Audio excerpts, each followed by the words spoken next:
In the next 30 minutes, I'm going to show you the exact framework that I use to get frontier AI output at 1/15th the cost. Last month, I spent 1 billion tokens, and the month before that, over 3 billion. My bill was only $40. And that's all due to a system that I call the intelligence per dollar framework. Here's what you're going to see in the video. In the first half, I'm going to show you how to rewire how you think about AI spending, why the model matters less than the system around it, why most people are optimizing for the wrong variable, and 3 examples of teams that beat frontier models using open source architectures. In the second half, I'm going to show you exactly how to build it, the routing pattern, the handoff from frontier to open source, and a prompt you can copy and paste into your AI today to design your first multi-agent workflow. Grab a notebook and let's go. Hey guys, how's it going? I recently did a presentation at the Houston AI Club, and I wanted to go ahead and record a version of that for YouTube. This is going to be the intelligence per dollar talk. This is not about token maxing. This is about how to get the most useful work for every AI dollar.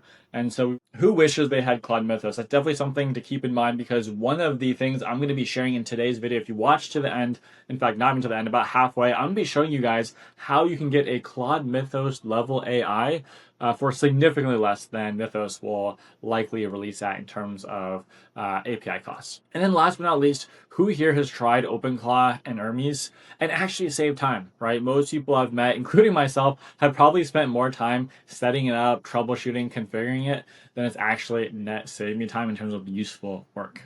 True or false? You need expensive models to get great results. Think about that.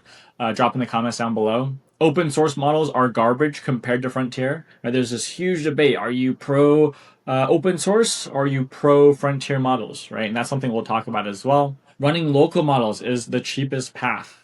Right? That's something to think about. It is pretty cheap, but let's say, is it the cheapest, most effective path? Right? With that being said, I'm a huge fan of local. In fact, I bought a Mac Studio late last year, right before the RAM prices went crazy. I got a super good deal on it. Love running local models. But in terms of actual usage, is it the best? We'll talk more about that. More tokens automatically means better results. All these people token maxing, are they actually getting results out of their tokens, or are they just token maxing for the sake of it? And then last but not least, you need Cloud Opus to do serious work, right? So I think most people probably know the answer to this one.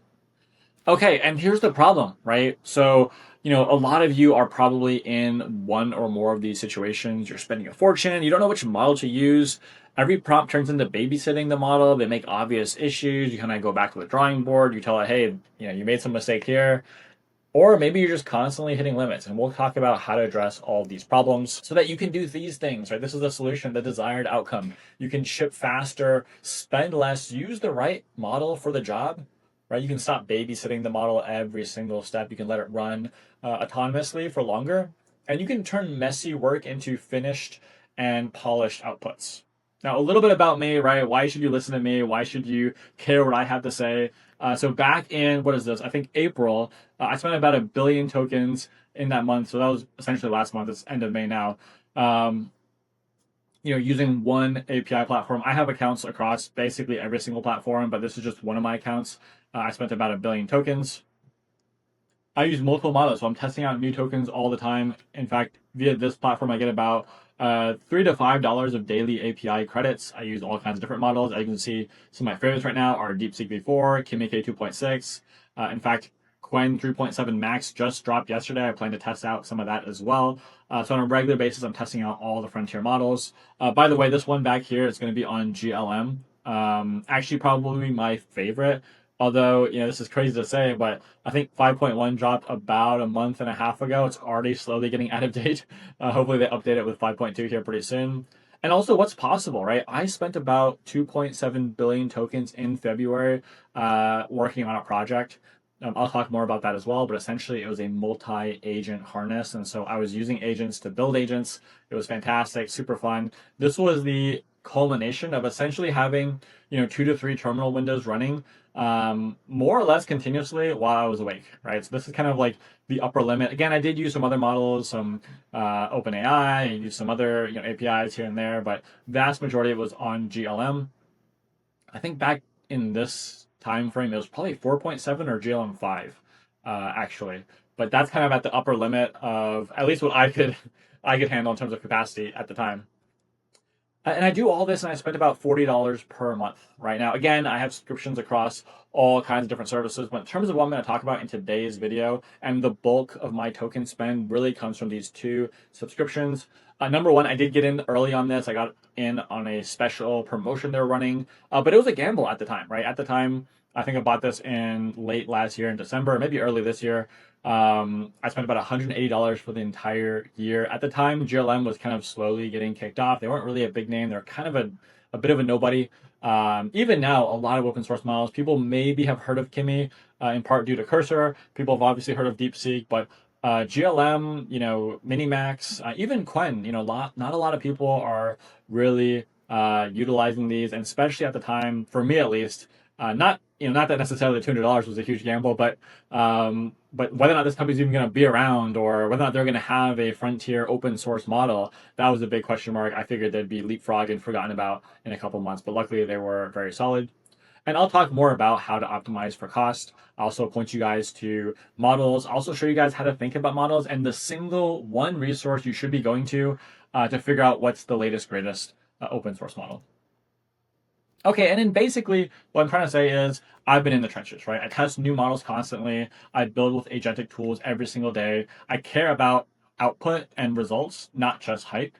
And also I track the AI market and the models very, very closely because it changes very quick. And as you know, this is basically, things change so fast. It's basically a part-time job just keeping up with all the different things that are releasing. And again, I'll give you guys just a real quick, one resource, right? A simple resource to use to make sure you're on top of the best, latest model. Okay, and then here's really the framing for the entire talk. The goal of today's talk is to maximize value, whether that be economic value, personal value. Want to maximize token throughput, right, for that value, right? So high value, high throughput, and we want to lower cost as much as possible, right? That's going to be the basic premise or the framing for the entire talk. And essentially pretty simple, right? Increase value, increase throughput, decrease wasted cost. Okay, so a couple of myths that we're going to talk about here. Everyone frames the conversation of like, are you pro open source or are you pro frontier? Thinking that, you need to either be using Claude and all open source is garbage, or open source is the way, local is the way, and to never use frontier. The answer is use both. Right? And I don't know why people don't think about this more. It is the obvious answer, as you'll see pretty soon here, once we run through some of the numbers and some of the methodologies of combining agents, but really using both. I think I showed my GLM subscription. I don't know if I mentioned this, but my other subscription I'm using quite often is Codex. Both of them, let's call it roughly, are $200, $20 per month. That's how it makes the $40 per month in terms of usage. And actually, like I mentioned, my GLM subscription is actually less than $20 per month because I got in there pretty early. A lot of people talk about Mac Minis, right? I have a Mac Studio. In fact, I have a Mac Mini and a Mac Studio. Love local source, love running models, but at the end of the day, local is great for learning. It's fun. You can tinker. You can run all kinds of things, runtimes, VLLM, Olama, which is getting a little out of date now, but LM Studio, huge fan. Local is great for learning, but not only just frontier, but I should have put here cloud. Cloud models are significantly faster, and obviously the frontier is going to be significantly smarter. Now, unless you're willing to drop 5-10 grand, I would say don't worry too much about running local models. I do, however, think that compute is going to start getting constrained. So if you do have the money, you do plan to buy a model, or excuse me, a GPU or a Mac Studio, I definitely would recommend buying that sooner rather than later. Of course, Mac Studios, M5, we can talk about that, but that's a whole nother conversation. Okay. Big context means big costs, right? A lot of people look at the 1 million tokens output costs and they just extrapolate, right? They say, okay, well, if I'm going to use 1 billion tokens at, whatever, let's call it $15, $20, $30 per million output tokens, that's a lot of money, right? And the fact of the matter is people don't really take into consideration caching. Roughly speaking, in terms of the ratios to think about, at least input to output tokens are going to be roughly 10 to 1. And for highly agentic workflows, we're looking at maybe 20, 30 to 1 in terms of input versus output tokens. And then caching even makes that math even more in your favor, right? So you might spend $40 on output tokens, right? You're only spending $10 on input tokens and only $1 on cached input tokens. This is the ability for AI to reread something, right? Just as an example, let's say you upload a PDF, right? You have a long conversation with it. That PDF is going to remain in cache, and then you're not going to have to re-input it every single time, right? It's going to be stored there. Input reading is going to be significantly cheaper. Some people are doing cached output as well. That's definitely something that's depending on the I imagine how people are doing their infrastructure nowadays. Lots of clever ideas with caching, things like that. A little bit probably outside the scope of this talk, and something I'm even kind of slowly exploring. But definitely we want to make sure we take this into consideration, that the prices aren't going to be as crazy as they first seem, because most people just focus on the output tokens when they look at the price. Okay, and then also, I don't know if you guys have had this experience. I've had this experience all the time. It is one of the most frustrating things, because you want to ask AI which open source model to use, right? Should I be using Kimi or GLM or Quen or what have you, right? And all the time it's recommending Llama or Quen 2.5 or all these completely old, unnecessary, stale models. It is incredibly frustrating. I beg of you, do not use Llama. And I'll give you the answer. And there's a lot of benchmarks. It's very, very confusing. There's so many out there, but the simple answer is go to artificial analysis. I probably go to this website, 2 or 3 times per week, sometimes even, per day. Or sorry, not 2 or 3 times per day, but sometimes even daily, because it changes so fast. In fact, Gemini 3.5 Flash just released a couple days ago. Quen 2.7, 3.7 Max just released literally yesterday, not even on this chart, at least when I took the screenshot. But basically, if it's not going to be OpenAI, Anthropic, Google, some X, essentially most of these are going to be open source models. Again, there's exceptions, like, this one is a cloud model. It's not open source. Minimax has some, let's call it certain, what is it called? Special regulations or certain conditions on how they do their model. It's open source if you meet certain criteria. But in short, check this. Basically, just subtract all the closed source models, look at the open source. Most of these are Chinese models. Even if they're not technically open source, you can probably use them on a cloud. I'll talk more about that as well. I do prefer the open source models on the cloud, mostly because you can actually go and find clouds that provide privacy, especially if you're a business, HIPAA compliance, SOC 2 Type 2, no data retention. A lot of clouds offer this, and they'll basically take an open source model, offer on the cloud with these, with the security, and you'll be able to use it for your business. Okay, here are my current recommendations. Today is May 22nd. And it's already changing, like I said, with a model that just released yesterday. But GLM for coding, for long horizon agentic tasks, extremely good. Kimi, very good at research. Obviously, it's higher parameter count. It's going to have a little bit higher, let's call it depth of knowledge, big model smell, as they call it. Long context, it's really good at that. It's not that much longer than GLM. DeepSeek, highly efficient, a little bit more of a research lab. Even though they still make solid models, they're not the best, but I highly suspect a lot of their research is going to trickle down into other open source models. So the next generation of models that release probably here in the next couple weeks, I would say maybe a month or two tops, are going to be significantly more efficient. They're also going to have significantly longer context due to that efficiency. And then Minimax, definitely worth watching. Quen, definitely worth watching. Like I mentioned, these are fantastic models. Minimax, especially for the size, if you do plan to run local, huge fan of Minimax. Again, hence their name. They're small models, but they pack a punch. They're very, very capable for the size. Okay, so now I want to present an idea, a little bit of a shift in how we think about running AI. And that's that, what if the model is no longer the main advantage, right? What if it's not just about, I can just, I need to always use the smartest, latest model for everything. And so I want to talk about a paper that Google dropped.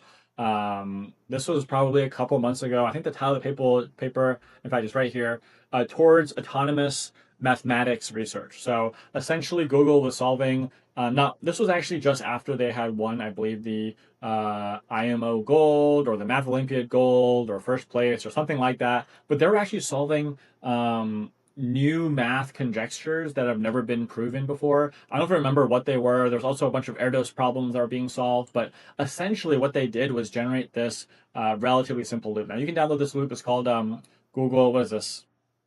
Alethea by Google Gemini DeepThink. And essentially it's very, very simple. It's a small swarm. It's a small team of agents. There's a generator, right? There's a verifier. There's an agent that revises and retries it, right? And that's essentially, and it just does that in a loop, right? If you guys are familiar with the Ralph loop, that was very popular a couple months ago. Very, very similar to that. And Google was able to solve these math problems. You can take a look at the paper. Problems that Gemini at the time, I think 3.1, was not able to solve by itself. Using this, they were able to significantly increase the level of outputs and get significantly better results. We're talking, 150 IQ mathematicians are not able to solve this, not just the model, but the framework and the harness was able to solve it, utilizing the system that they built. This is a company called Poetic, and Poetic's been doing a lot of great stuff. This particular screenshot comes from a paper that they just released, I think a week or two ago. But they have a lot of great papers. In fact, in the resources down below, you'll see that I actually linked one of their GitHub repositories where they actually open sourced how they were able to take standard run-of-the-mill models and top the benchmarks on some of the hardest benchmarks at the time. I think Arc AGI2 is one of them they're working on, using just modification of the harness. And this particular paper they just dropped, they were actually letting the harness essentially have recursive self-improvement in modifying the harness themselves. And they were able to take frontier models and leapfrog their performance just by building the harness around it, as well as having this self-improvement built in. They were also able to take open source models. Like I think on the paper, they took Kimi 2.6 to above GPT 5.5 just using their self-improvement harness. Right. So these are some of the things that are possible. Again, down in the resources below, you'll see links to these papers. Definitely check it out. Toss it into your AI. Take a look at it. Have a conversation with it. Right. Learn more about these things. Very, very interesting. This is really on the more so on the cutting edge of harnesses, self-improvement, and how it's not just about the model. Right. It's getting to be more and more about the harness, the framework, the tools you give it, the system that you build, and how these swarms of agents can come and work together. Okay. Now here's the big headline. I hinted earlier that we were going to talk about how to beat Claude Mythos, not only just in some random benchmark, but in the thing that Mythos is the best at, and that's cybersecurity. Microsoft M- was able to beat Claude Mythos in a cybersecurity benchmark, right? This is the leaderboard. And what they do? They built a harness, right? So we don't need to go too much in the details. Again, the link to the paper will be down below, but essentially they put together a few different AI agents. Even though there's 100 agents per bug type, each kind of problem or each, let's call it round, it would pick just 3 to 5 relevant sub agents to actually go through this process. And by designing this process, by architecting a framework, right, a system of tools or a harness, it's called all kinds of different things, orchestration frameworks, but really it's just tools, right? It's just tools in the system. They were able to beat Claude Mythos at cybersecurity. And that's really something that, this is an idea that's becoming more and more prevalent. And it really is becoming more about the harness, the tools, the systems, and less so about the model itself. So here's the big takeaway. You don't need bigger models. You need better systems, right? Architecture beats model size. Coordination beats raw power. And systems and tools beat pure AI scale. Now, again, do you want to have the latest, greatest models? Absolutely. You want to combine the latest, greatest with the systems. Okay, and how do you do that, right? How do you combine? Well, number one, let's not just think about AI agents and models. Let's think about the human in the loop process, right? So human in the loop, obviously very popular. So one place to start is the ha ha ha pattern, right? We're going to do human to agent, human to agent, human to agent. We can keep on going. We can go ha ha ha, right? we can be continue the chain, right? So human kicks it off, agents do work, humans verify, and the agent goes back and revises. I recommend if you're a beginner, definitely start here. Essentially, you have humans on the ends where the human kicks off the work, the prompt, gives the goal, and then the human also does the verification.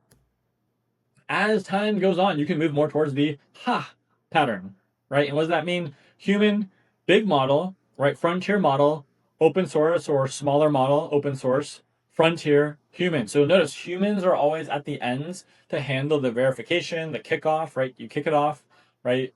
And if you haven't already, I definitely highly recommend use planning mode. It's extremely good. If you're very advanced, you don't necessarily need to use it. You probably know how to get the model to ask you questions, how to brainstorm, how to spec out a plan for what you're looking to build. But I highly recommend using the plan mode. In fact, even sometimes the plan mode will limit itself and not ask you too many questions. It tends to limit around 4 to 5 questions. A prompt I really like is just to ask the AI to quiz you, right? To question you, to push back, to clarify. Maybe you can clarify things to it as well, right? And so this kind of back and forth planning, realistically, this initial, let's call it phase, is almost like a mini loop in and of itself, right? You want to go back and forth with the frontier model in that planning phase until you can really create a detailed spec for what you want, a PRD. It's called lots of different things, but in short, it's really just a plan, right? You want to have a simple plan, and then you hand it off to the small model. Okay, so how you do that? We'll actually talk about that here in a second. Is how do you actually handle the handoff from the big model to the frontier model? And the reason why I'm talking about this is because at the end of the day, you plus AI beats AI, right? AI models are really good. They're very spiky in terms of their intelligence. They're very good at certain things like math and coding, but there's other things that they're very bad at, right? They're not very sample efficient in how they learn. They need lots and lots of examples. Humans can generalize very quickly. We can learn very fast. We can spot patterns that models miss. Humans can think on a much longer time horizon and plan things and see the big picture significantly better than models. And so the human AI team is really how to have the most success, right? It's not just about token maxing. It's about how do you work with your team of agents as effectively as possible. In the presentation I gave at the Houston AI Club, we took a little break. But just think about this too. Is there something that you've already learned today in this video? Was there a light bulb moment for you? Take some notes, write some things down. And most of all, make sure you also write down some ideas of things you want to try here today, right? It's not just enough. Hey, I'm as guilty of this as anybody. I watch a ton of YouTube videos. I implement maybe 10% of the stuff that I watch, right? So I want you to go ahead, comment down below, write out one thing you learned from the presentation so far and one idea you have to try out tonight, okay? So we're not going to do this, obviously, in the YouTube video, but in the actual presentation, we took a quick 5-minute break. Okay. Part 2, how to actually do this. We're going to talk more about how do you build these multi-agent systems, right? We're going to give you guys resources down below. I'll be referencing them. You guys will have all the resources down below in terms of actually building this. I'll give you examples, frameworks, things to use, all that good stuff. Okay, so strategy number 1, use both frontier and open source. So I mentioned in the HA framework, we really want to use the frontier for planning, for designing the architecture, for complex reasoning, right? We also want to use the frontier typically for verification as well. And then we also want to use open source for execution, implementation, and high throughput work. And most of that, the core, let's call it like the inner loop of the harness, right? That verifying loop is going to be done with open source. This can also be very token heavy, which is why I highly recommend using open source for this. Okay, so this is what I mentioned earlier in terms of that strategy of how do you actually perform that handoff. Right? So you guys plan the feature, you talk back and forth. And one thing I really like to do is tell the AI, write this plan as if you were passing it on to a junior engineer and include all the context that they're going to need to execute on the plan. Right? And it doesn't have to be just engineer. If you're planning something else, hey, write this plan as if you're handing off to a junior marketing member on our team. Right? Make sure to include all the context that they'll need to execute. Right? And then, obviously, when you go to the open source model, hey, implement this plan. This is obviously pretty basic here. It's actually AI wrote this. But really, it just comes down to, hey, here's the plan. The spec really contains all the details. I just usually link it. Hey, here's the plan. Let me know if you have any questions. Go ahead and get started, right? I'm really usually very brief with the prompt for the open source model because the plan really contains all of the relevant context. So we talked about use the frontier, create the spec, say, hey, hand it off as if you were handing this off to a junior, a team member or engineer. Go to open source. I like GLM, like I said, huge fan. Quick disclaimer, they actually backed one of my first AI startups, La Oracle. They gave us $5,000. However, I bought all those yearly plans and all that stuff before they funded. or gave us $5,000 in compute. So, I'm biased, but I was using them from before, way before they gave us funding. Okay, cool. So, open source, implement this entire plan. I typically will do a verification pass as well with a code review skill or whatever skill you have for that particular task. Let's say it's marketing copy. Maybe you'll have a marketing copy review or a panel, or maybe like a customer. I used to have this, like, how they do panels for marketing where they get everyone's opinion. I basically made an AI version of that, and we were going around and getting all these AI's opinions on the marketing copy using the role or the target audience segment for that particular piece of marketing copy, right? Run tests. So I'll have the open source model first do a pass here. Go back, kick the, again, this will be a little loop back in here. Go back, kick it back to the open source model to fix the plan. And then once that's pretty clean, then I'll give it to the Frontier model to do a code review. Again, I have a couple different skills that I'll use here. I typically like to use different skills. That way we cover kind of the most, let's call it scope. But typically, if I'm feeling a little lazy, I'll just skip this middle part and I'll go straight to the Frontier. And if I'm feeling really lazy, I'll just tell it to find the problems and fix it itself as well. Okay, so one thing I want to talk about here, this is something that's getting more and more popular, and that's /goal. It's released on Cloud Code, Codex, Hermes, and this is essentially a simplified version of what we just talked about, right? This is a simple agentic pattern. Essentially, you give the AI a task, right? You're specific, and we'll talk more about the requirements here in a second. But the AI will essentially loop and continue working until it qualifies, until it passes all of the criteria. And it'll keep on going until it stops. I don't have to sit there, babysit it. Yes, approve. Yes, approve. Yes, approve. Right? It'll essentially check, hey, did I, are we done with the task? If not, keep on looping. And so essentially, you define your completion, and the AI will iterate until it's done. Right? Very simple. Now, here are sort of some of the, let's call it, requirements. Number one, you want to go ahead and make sure the actual criteria is measurable, right? Create 5 slides. What you don't want is, like, make $1 million, make no mistakes, right? That's not, I mean, $1 million is technically measurable.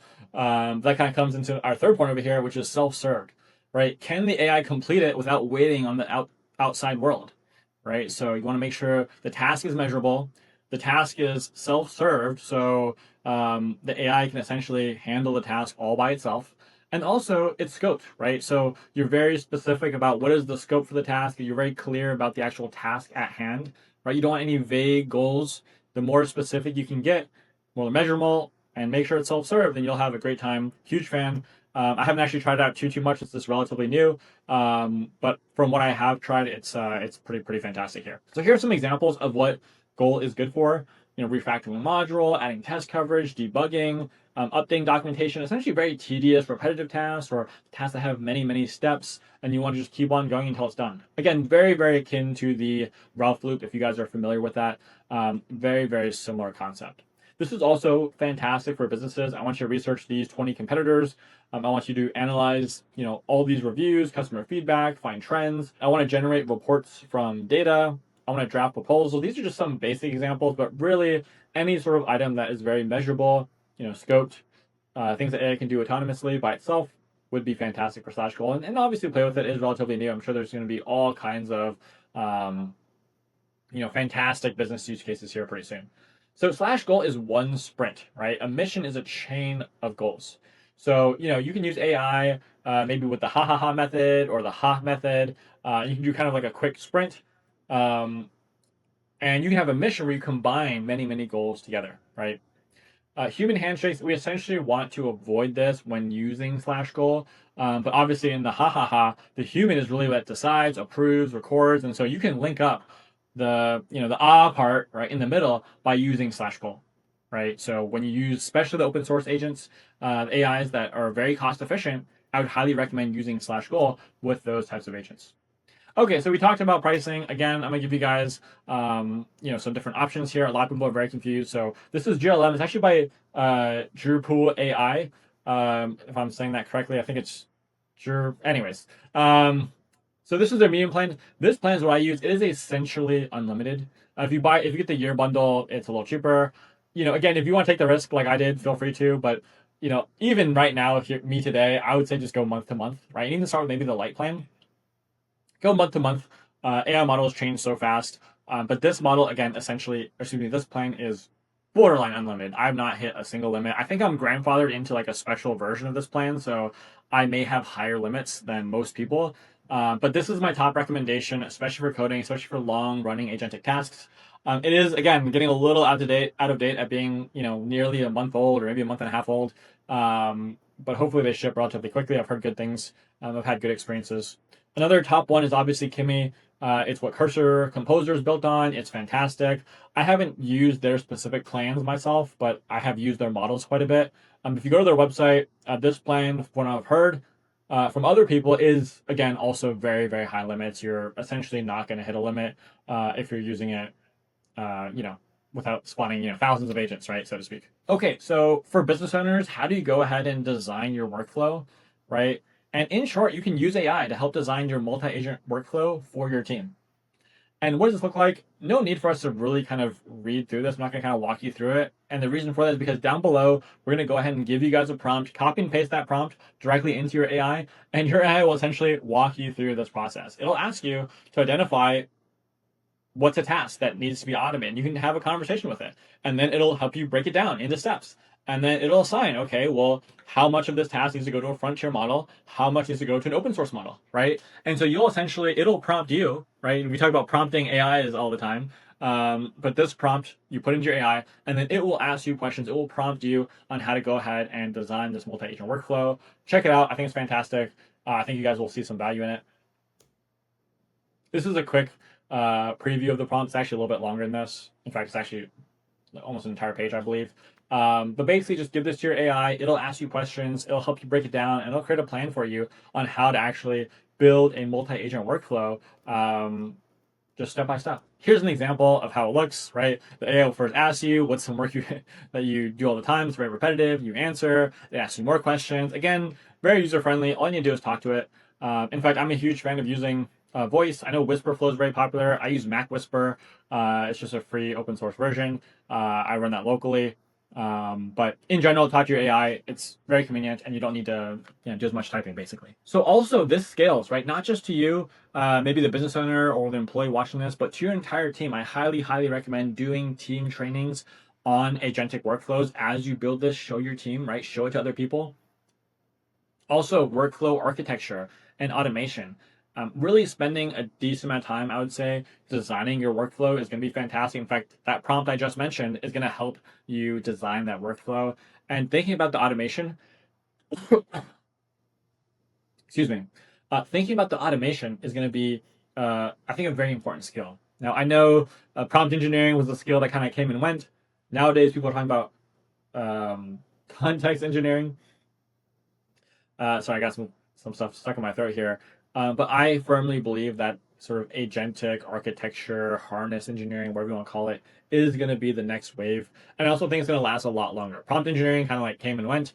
Context engineering, I think, is going to also not last the most amount of time. But I really think designing swarms, teams of agents, and system architecture is going to matter. And it's going to be maybe a little bit more important for the long term. Okay, so just as a quick review, just as a quick summary of the things we covered here today. Number one, systems are more important than scale, right? The goal of what you want to do is to maximize value. If you're a fan of Hormozy, the value equation, right? You want to maximize value.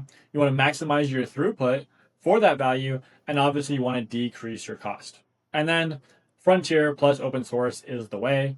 This is not an either or situation. A lot of people get caught up on these false dichotomies, right? Is it this or is it that? Well, oftentimes it's both, right? And there's a lot of people on social media like to hype certain things. They'll hype up, local model. They'll hype up this model. But at the end of the day, the answer, kind of like that commercial back in the day, it was like this girl was like, do you want crunchy tacos or soft shell tacos? And she was like, why not both? That's how I feel about AI models. Both, all the models, huge fan. Slash goal is most people's entry point, especially if you're a beginner. I highly, highly recommend starting off with slash goal. It's essentially your shortcut into utilizing looping agents that work together to verify, to self-correct, to improve, and to go through a long list of tasks. And then last but not least, check artificial analysis. I know there's all kinds of issues with benchmarks and benchmaxing and all that good stuff. Artificial analysis kind of combines, a whole group of benchmarks, and they're decent. Again, there's no one, you know, end all be all kind of single number that's going to tell you which AI is better. But for all intents and purposes, they're probably the gold standard. And so if you look there again, take away all the closed source or frontier US models, almost all of them are going to be open source, or at least the vast majority. Check those out. If you really need security, I like this company called Venice AI. They're very secure. They're very privacy focused. They host all kinds of models, both fully securely and also anonymized. There's different levels of security, but there's all kinds of clouds that will offer security. They essentially take an open source model, they'll host it privately themselves, essentially on-prem to them, and essentially offer it to different businesses. Okay, so we're at this early edge, and there's essentially two paths, right? There's this initial path, which is the chatbot, right? The chat window, you ask a question, you get an answer, you prompt it, you repeat. But I actually think that this is kind of going towards a dead end, right? And the new path that's opening are basically designing agent systems, right? Teams of agents, swarms of agents, right? Where you talk about the completion or the goal, you create a loop, you verify the work, you use multiple AIs together, they self-improve, they correct, they verify each other, and I really think that's going to be the future of how most people interact with agents. And really, we're still early. Guys, you can learn by doing. There's no experts in AI. The field hasn't been around that long. Experimentation is relatively cheap, especially with these open source models. People are building things that aren't coded. I'm not a coder, right? I've not really coded. I did a little bit of coding in school. That was roughly 10 years ago since I've graduated. I really just started coding end of last year. And a lot of things I've done so far have purely just been very, very recent. So there's a fantastic opportunity. Again, like I mentioned before, humans plus AI will beat just AI any day of the week. And my little, let's call it small prediction here, is that AIs will remain spiky, right? Even if they have, some degree of recursive self-improvement, which is obviously happening, right? It's not 100% recursive self-improvement, but even if there is, a decent percentage of recursive self-improvement, I actually think that doesn't mean it's not going to remain spiky, right? It might recursively self-improve on verifiable domains like math, code, things like that, but that doesn't necessarily mean it's going to be as good as humans at certain other things. Now, maybe in the future, and not too long, I say foreseeable future. The foreseeable future nowadays is only like 6 months out, maybe 1 year out. So things could definitely change there, but I definitely think that humans plus AI is really a superpower. That's why I highly, highly recommend you guys do that. Don't get too scared. Just play with it. Have some fun. Build some cool stuff. I think you guys will enjoy it. Build lab kit. I'm going to go ahead and drop down below. You guys will get everything from tonight. All the links. You'll see, all the papers we talked about, the full versions of those, some GitHub links. There's a bunch of other cool repositories that I didn't really get a chance to talk too much about. One of my favorites is actually Archon. In fact, I should have the model up here. Okay, this one right here. Huge fan of this. This is a fantastic orchestration engine for agents. And essentially what it is you're able to design agents. Let me see if they have I don't know if they have a diagram here that kind of shows what it does. This might be decent, but essentially it's an orchestrator, right? It allows you to manage many different agents, teams of agents, swarms of agents. This is a little bit higher level for people that are more advanced. Again, I highly recommend if you're starting off here, just use /goal. If you want to use something more advanced, I think this is fantastic. I'm also a huge fan of Agent Zero. This is, again, another open source company. They're essentially like an open source Manus. Right? If you guys are familiar with Manus AI, they actually recently, they almost got sold to Meta, then that got kicked back. But long story short, check out those. I should have links on all those in the repos down below. And then do something tonight, right? Scan the QR code on the final slide. Use /goal in a real task. Check artificial analysis. Share an experiment with a friend. Tinker, play with it. Again, like I mentioned earlier, I'm also a huge offender of watching 20 videos and just not doing anything. But I want you guys to go ahead and take some action, use a /goal, play with it, test it out, try an open source model. Most of them you can test out for free. So check that out. So take one small bit of action. Comment down below what you're going to do, right? That way we can hold each other accountable. I think just by commenting it, that'll kind of put it out there and you'll kind of feel more motivated to do something because you said you're going to do it, right? People want to be self-consistent. I think there's like even a self-consistency bias that people have. And so again, before you walk out that door, again, in this proverbial YouTube video door, before you close this video, go ahead, scan the QR code, do/goal, check the website, and pick one workflow. So if you have any questions, drop them down below. I'll try to reply to as many comments as I can. Right here on the left is going to be a QR code to connect with me on LinkedIn. Right here is going to be a link to connect to download everything, right? And also include it in the description down below. That way you can just kind of click the links, you can look at all the prompts, all that good stuff, check it out. With that being said, thank you very much for watching this video. If you liked this video and you enjoyed what you saw here, go ahead and click that button down below. Give me a subscribe, a like, a comment, whatever you like. Again, I'll be replying to as many comments as possible. If you have any questions, feel free to reach out. Love to help small businesses, love to chat business, all that good stuff, building harnesses, local source, OpenAI models. With that being said, thank you very much, and I will talk to you guys soon. Cheers. Bye-bye.